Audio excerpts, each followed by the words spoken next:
Today we are discussing Amber Heard's natal chart. We're going to do a real quick synopsis, get it all done fast and quick, and see what we got. So I am Fox Red Sky. I am your astrologer. I am your soul coach, and I am the host for Astrology Obsessed.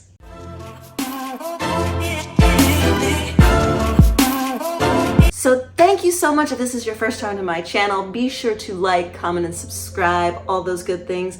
And we are discussing today Amber Heard's natal chart or birth chart. So I'm trying to be sweet and loving and kind, of course, because we are here as agents of change and kindness and love, and that's what I'm here to do. So Amber Heard was born April 22nd, 1986, and we don't know her time of birth. We know she was born in Austin, Texas, but I'm gonna guess everything I got. I'm gonna place my bet on 2 o'clock because I really do feel like she is like a Leo rising type of individual. She definitely, to me, embodies what it is to be Leo rising, and more than likely it's what attracted Johnny to her because he is also Leo rising. So the big three, your sun, moon, and rising, Amber Heard. So Amber has her sun in Taurus in the 9th house. So sun in Taurus, big personality, kind of wants to be the boss. These are people who they like being around their family. They like having, they're creatures of comfort. When they get uncomfortable, guess what? They start eating. And that's kind of one of their problems, but it's something, it's kind of like a little tick that makes them feel better about themselves. So sun in Taurus in the 9th house, wants to travel, probably will own homes in different places all over, from where she was born at. She's probably gonna live permanently in many places all over. Taurus, they're just like, they want to have their way, like they have to have their way. Now her moon in Libra tells me a lot of things, especially it being in her 2nd house. Moon in Libra, these are people that kind of juggle their emotions. Like they don't know how they feel. They got to get the last word out, especially, they're kind of intellectualizing their emotions all the time, and they can't make up their mind. They're a little bit of a sluts, I'm not gonna lie, like moon in because they were like, but there's this one over here, and there's this one over here. Who do I pick? I don't know. So moon in the 2nd house also signifies that she gets her emotional security from having money, having things. And this is also a good and a bad placement for moon in terms of like finances, because it also signifies as like great wins and great losses, and it really all depends on her inner world. If she's feeling confident and good, then she can make a lot of money in this life. If she's feeling insecure, then it could all just go to naught. I mean, her worst fears can come true, which I do believe her worst fears have come true. Leo rising, again, wants to be in the spotlight, bright, warm personality, usually very sexy, very attractive. They usually have a big old beautiful mane of hair, very big eyes, just, kind of this sultry look. For Leo, because Leo rising people usually are pretty famous. They usually get that attention. They want to be the center of attention. They want to have all the attention too. Secretly, subconsciously, they want the attention. So those are the big three: sun, moon, and rising. Now let's talk about fight style. So where you can find in your own natal chart how you're going to basically respond to aggression, or how you're going to respond to confrontation, is by looking at your Mars. And she has her Mars in Capricorn in the 5th house. And Capricorn's Mars, they're about the long game, dude. They are thinking 5 steps ahead. So they can be explosive in private. They like to kind of have like a persona in public. Like they don't want people to know their business per se. They're not going to get into a fight like at a Walmart or something. They're not going to get in a fight in public, but they will get in a fight privately. And they tend to, in their inner circle, those are the people that are going to take out their frustrations because they have this huge drive and need for success. You know, Capricorn is about like, how can I get to the top? You know, so she has this inner drive to be successful, and it's in the 5th house. So she's going to do this through her creative projects. She's going to do this through her lovers, you know, so she's going to have multiple lovers. Like, that's not, and I'm not against multiple lovers. I believe that, you know, we all, you know, however it's supposed to be. I don't judge anyone. You are on your own path. But she is going to have multiple lovers, and, you know, and a really large sexual appetite. People with Mars in their 5th house typically tend to have a vivacious kind of creativity about them and a voracious kind of sexual drive and promiscuity. But, you know, again, I'm not slut shaming anyone. Everyone to each their own, whatever. So that is her fight style. Now let's talk about her love style. So what's interesting that I found out is that Johnny and Amber both have the same kind of love style. It's in Taurus. While Johnny's is in the 11th, hers is in the 9th house. So Taurus in the 9th house.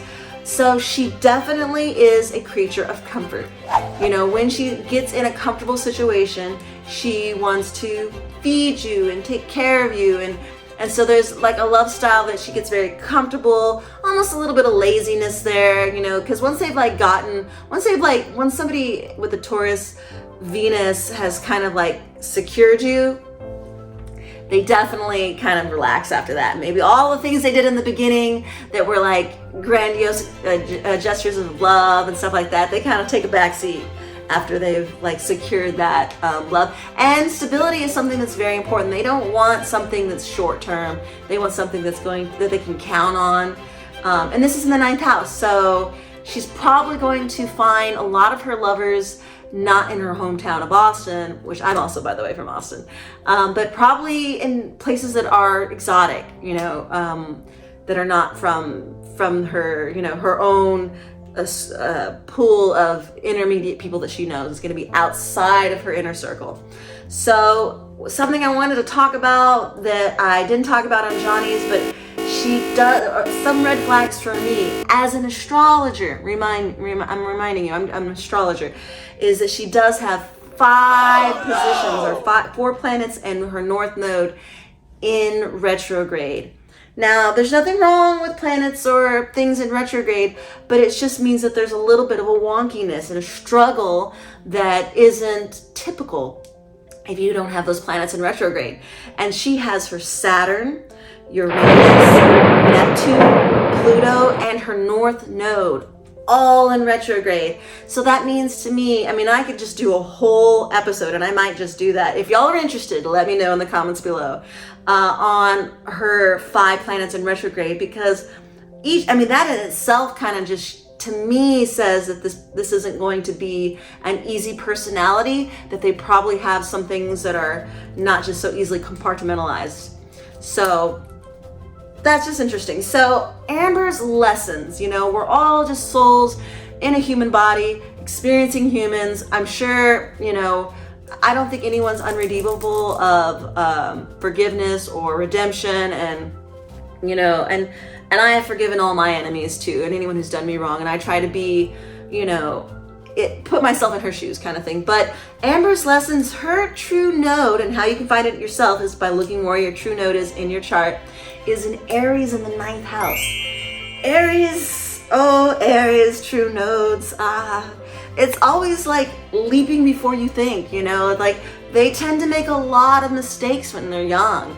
And it's in the 9th house, so it's like party mode, like kind of getting bits of wisdom, but really like, and she thinks she knows everything. So her lesson in this life is to really kind of not react to situations with aggression, and also to kind of be more less flighty, you know. So the 9th, you know, she like kind of take a back seat. Let's let someone else be the one in charge. But she likes to be the one in charge. And she's kind of made a lot of mistakes in her past, you know, in terms of her youth. Who hasn't made mistakes in their past in their youth? But this is definitely where she's got to learn how to kind of process those things so that she can move forward in her soul's journey in this lifetime. Now, predictions, what's going to happen to Amber Heard? So her Saturn is transiting her 6th house, which means challenges in career, you know. She might have to rethink her career and maybe she might go back to being an actress, but at this point in her time right now, it is like gonna be really hard to find any jobs for her because her Saturn is transiting her 6th house. 6th house has to do with career. For those of you who don't know, not everyone's an astrologer or has this level of knowledge, but I forgive you. So, but then the next thing I noticed that was really kind of heartbreaking is her Saturn is also transitioning her natal moon. So she feels so lonely, you guys. She feels like she doesn't have a friend in the world. Now, could this be karma? That is for you to decide. I'm gonna keep my opinion out of this. I try to be, I'm a sweet, soft-hearted, loving fox, so I don't like to poke someone when they're down, and she's in the gutter, y'all guys, you know, and so, but you know, hey, it has also been very lovely speaking to all of you. I just want to send all my love to you wherever you are in the universe, you know. God bless you and thank you if you've been watching all of my episodes, or if you want to learn a little bit more about your own life, your own natal chart, you can always contact me on my website, astrologyobsessed.com. It's looking really good, guys. I'm so proud of it. I did it all myself. Yay!